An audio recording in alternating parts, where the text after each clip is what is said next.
Hello, hello les Mystery Friends, bienvenue dans cette nouvelle vidéo. C'est sous le regard de la belle Isis que nous allons aujourd'hui découvrir un nouvel oracle qu'il me tarde de vous présenter. C'est celui des sorcières et des dames de lune. Comme vous pouvez remarquer, les illustrations sont très belles, une fois de plus.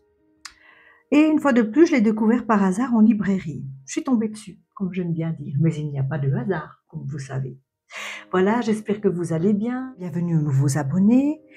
Merci pour votre fidélité. Et c'est parti. Donc, cet oracle fait partie des éditions Secret d'Étoiles et a été conçu par Magali et Sarah Motet. Alors, on va découvrir comment ça se présente. Je ne vous cache pas que j'ai déjà gagné avant. La curiosité étant ce qu'elle est. Voilà. Alors, j'espère que vous voyez bien. Oui, donc c'est accompagné d'un petit livret. Et chaque carte, en fait, évoque, si vous voulez, un personnage de la mythologie ou une fée, une sorcière de différentes cultures. Et tout est expliqué, carte après carte, dans ce joli petit livre. En revanche, nous n'avons pas de petits pochons, mais c'est pas grave. Le prix est plus que correct aussi. Alors, on commence par la première carte qui s'appelle la Villa.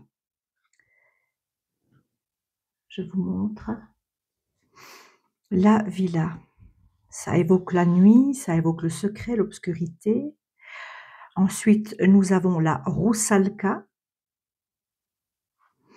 Elle doit venir des pays de l'Est ou alors des Balkans ou alors de Russie. Je ne sais pas si vous la voyez bien avec le reflet de la lumière. Voilà, j'ai beaucoup aimé le design, le graphisme, et ces cartes me parlaient. Alors peut-être c'est un jeu à utiliser plus pour une découverte sur soi-même ou une question sur sa vie personnelle que pour une recherche de cold case ou de disparition, ou alors pour avoir une indication. Mais c'est vrai que les cartes sont particulières. Les Margot la Fée. Margot la Fée. J'apprécie donc énormément le design et puis la richesse des cultures évoquées. On a Hécate, la fameuse Hécate. Oh là là, vous voyez pas très bien. Je ne sais pas où la mettre. Voilà, ici. Hécate, très connue en magie, en sorcellerie, invoquée par les grandes prêtresses et les sorcières. Elle vient de la mer Noire, par là autour, il me semble. Dites-moi dans les commentaires si vous connaissez certaines de ces dames, de ces sorcières présentées ici, et quelle est leur origine, et si vous croyez à ces légendes ou pas. Si on vous en a parlé quand vous étiez petite, on a les dryades. Oh là là, c'est une catastrophe ce reflet. Je ne sais pas si vous voyez. Bah, tant pis, on fait avec. Hein. J'ai ici la vieille mère. Alors j'aime beaucoup cette carte. Je trouve qu'elle est belle, la vieille mère. La sagesse, la nature, mère nature. Pour moi, c'est mère nature, celle-ci. On a la dame cygne à présent.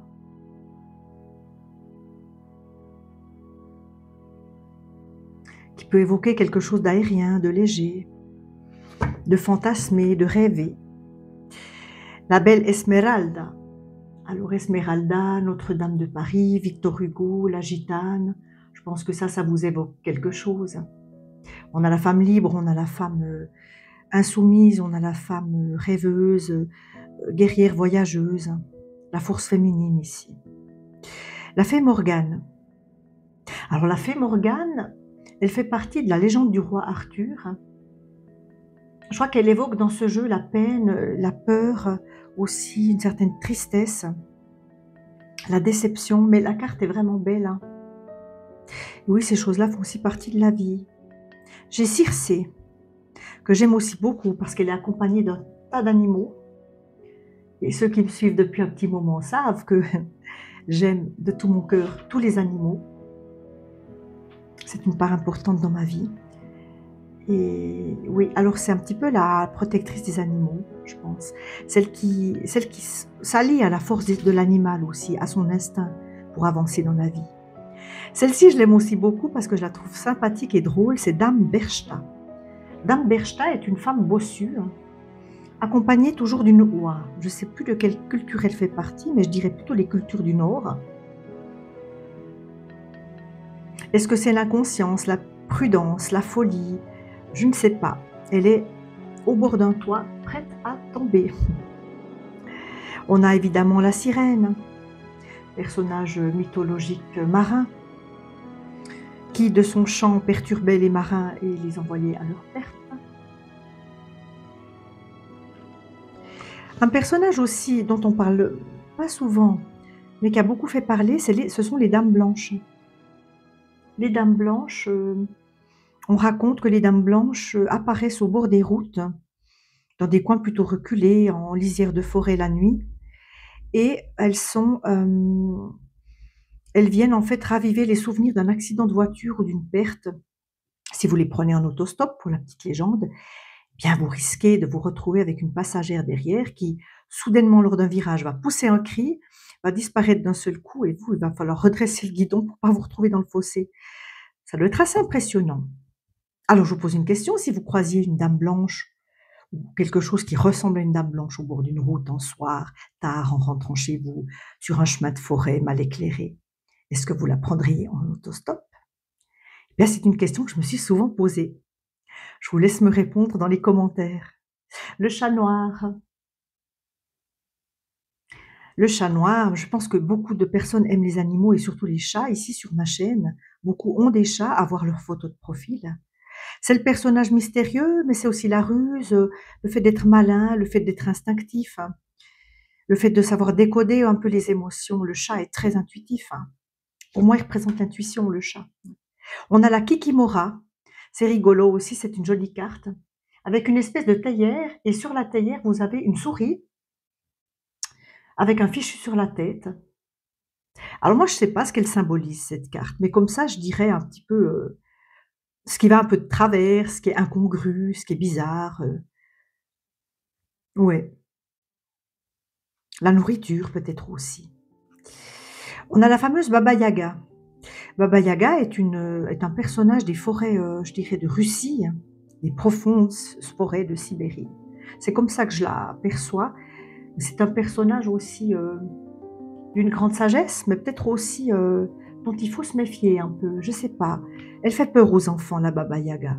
C'est un petit peu la sorcière dans les familles là-bas, ils disent bah, attention, si tu ne te portes pas correctement, on va faire intervenir la Baba Yaga, vous voyez. Chez nous, on dirait le père Fouettard. C'est un peu comme ça que je vois les choses. On a ici une carte d'éclaircissement, de luminosité, de levée de secret, aussi la lune blanche. Super carte. Alors là, on a l'élément qui est mis en valeur. On n'a plus la sorcière ou la fée. C'est clairement la lune qui est mise en tant que personnage féminin, qui est clair, mais aussi le secret, l'intuition bien sûr, le secret, l'autre dimension, le passage à une autre dimension. On a Artémis. Artémis qui est une déesse de la forêt ou de la chasse, je dirais, accompagnée d'un cerf et de 2 loups. J'aime aussi beaucoup cette carte. Il y a la lune qui domine toujours. Celle-ci, elle est drôle aussi, ce sont les harpies. Alors, vous connaissez l'expression, je crois qu'on dit être ou se comporter comme une vieille harpie. Je vous avais déjà entendu, moi j'ai déjà entendu parler de ça. Bon, bah, elles n'ont pas l'air très avenantes.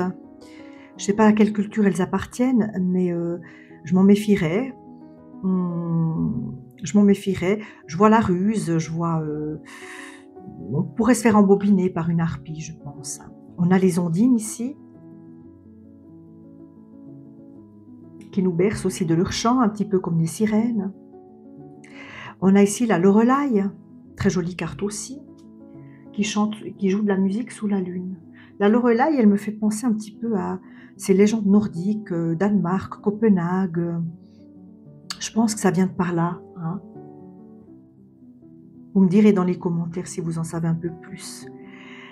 La Banshee. Alors moi, quand j'ai vu le mot Banshee, j'ai tout de suite pensé au groupe New Wave, gothique, Siouxsie and the Banshees. Siouxsie and the Banshees, pour être plus précise, qu'on écoutait aussi beaucoup à l'adolescence. Ben c'est un genre de fantôme, de revenant d'Angleterre, je dirais, plutôt du Nord aussi. Hein.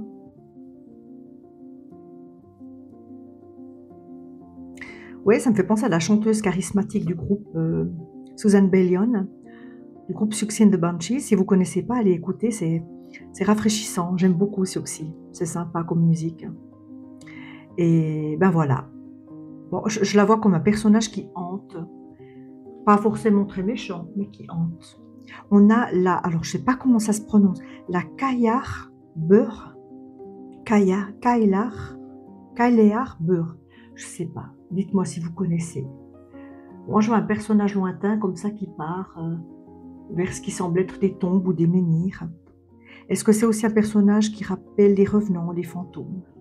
Les Marie Morgan, je pense que ce sont des personnages marins. J'aime bien la carte, je la trouve belle aussi. Et enfin, pour conclure, j'ai gardé la meilleure pour la fin, la fée Carabosse.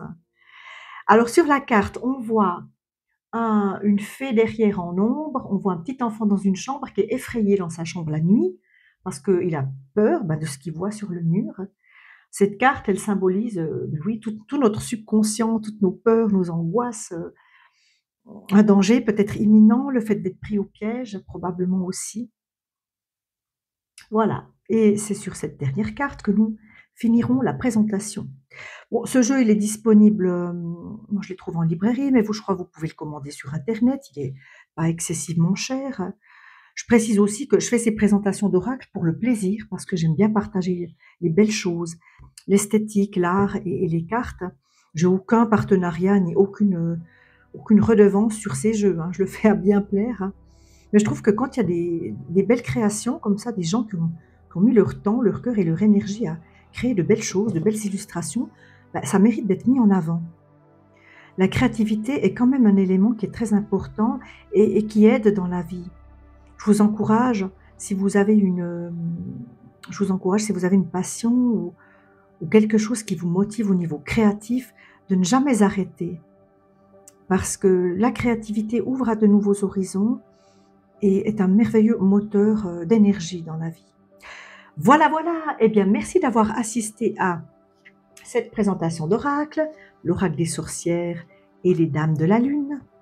On se retrouve prochainement pour un nouveau voyage dans les méandres de l'esprit humain. Eh bien, prenez bien soin de vous et passez du bon temps. Le soleil est revenu, la chaleur est revenue. Profitez bien, traitez-vous avec amour.